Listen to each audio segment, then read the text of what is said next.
పూర్తి వివరాలకు చదవండి రేపటి అక్షర శిల్పం దినపత్రికలో.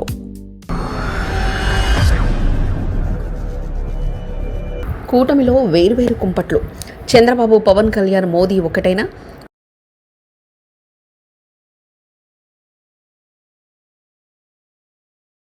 టీడీపీ జనసేన కలుసున్నా వారు మాత్రం అంతే. టీడీపీలో మహానాడుకు ముందే మొత్తం. ఆంధ్రప్రదేశ్ ముఖ్యమంత్రి చంద్రబాబు నాయుడు కూటమిని ఏర్పాటు చేసుకుని అధికారంలోకి వచ్చారు. కానీ టీడీపీ నేతల్లో మాత్రం చాలా చోట్ల అసంతృప్తులు తలెత్తుతున్నాయి. తెలుగుదేశం పార్టీకి 50 వసంతాల చరిత్ర ఉండడంతో ఎందరో నేతలున్నారు. వారంతా ఎప్పుడు అధికారంలోకి వచ్చినా తమకు పదవులు గ్యారంటీ అనే నమ్మకంతో ఉన్నారు. గతంలో బీజేపీతో పొత్తు పెట్టుకున్నప్పటికీ కమలం పార్టీకి తక్కువ స్థాయిలో పదవులు ఇచ్చేవారు. ఎక్కువ పదవులు తెలుగుదేశం పార్టీ నేతలకు ఇచ్చేవారు. కానీ ఈసారి మాత్రం 3 పార్టీలు కలిసి పోటీ చేయడంతో జనసేన, బీజేపీలకు కూడా పదవులు ఇవ్వాల్సి ఉంటుంది. అదే సమయంలో టీడీపీ నేతలను పక్కన పెట్టాల్సి వస్తుంది. ఏపీలో డిఎస్సీ పరీక్షలు యథాతథం, మిత్రులకు న్యాయం చేయాలని చంద్రబాబు నాయుడుకు పార్టీ నేతలకు పదవులు ఇద్దామని మనసులో ఉన్నప్పటికీ మిత్రులకు కూడా న్యాయం చేయాలని భావించి వారికి విధిలేని పరిస్థితుల్లో కేటాయించాల్సి వస్తుంది. ఇక ఈ సమస్య ఎక్కువగా ఉభయ గోదావరి జిల్లాలో ఎక్కువగా కనిపిస్తుంది. ముఖ్యంగా తూర్పుగోదావరి జిల్లా టీడీపీ నేతలు అసంతృప్తిగా ఉన్నట్లు వారి మాటలు బట్టి తెలుస్తుంది. మినీ మహానాడులోనే ఈ విషయం బయటపడుతుంది. నేతలు తమకు పదవులు దక్కడం లేదన్న నిరాశతో ఉన్నారు.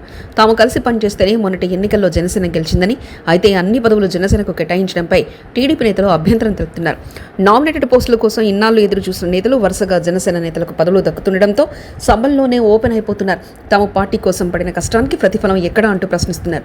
కాకినాడ జిల్లా పార్టీ అధ్యక్షుడు జ్యోతుల నవీన్ కూడా ఇదే తరహాలో వ్యాఖ్యానించడంతో కొంత ఇబ్బందికరమైన పరిస్థితులు ఏర్పడ్డాయి. కాకినాడ రూరల్ నియోజకవర్గానికి ఇప్పటివరకు టీడీపీ ఇన్ఛార్జిని నియమించకపోవడానికి కూడా తప్పుపడుతున్నారు.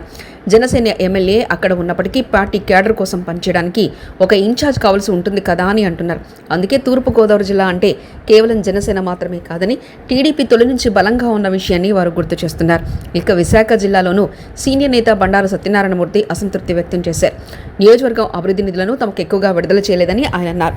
తన నియోజకవర్గంపై ఎందుకంత వివక్షత అంటూ ఆయన ప్రశ్నించడమే కాకుండా తన నియోజకవర్గానికి కేవలం 3 కోట్లు మాత్రమే కేటాయించారని, మిగిలిన నియోజకవర్గాలకు 7 కోట్ల రూపాయలు కేటాయించారని ఇదెక్కడి న్యాయం అంటూ ప్రశ్నించారు. తన నియోజకవర్గ సమస్యలను పరిష్కరించలేకపోతున్నందుకు ప్రజలకు తానే క్షమాపణ చెప్తున్నానని ఆయన అన్నారు.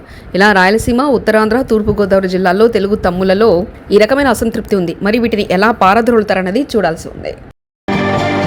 మరిన్ని కథనాల కోసం సబ్స్క్రైబ్ చేసుకోండి మీ అక్షర శిల్పం. పూర్తి వివరాలకు చదవండి రేపటి అక్షర శిల్పం దినపత్రికలో.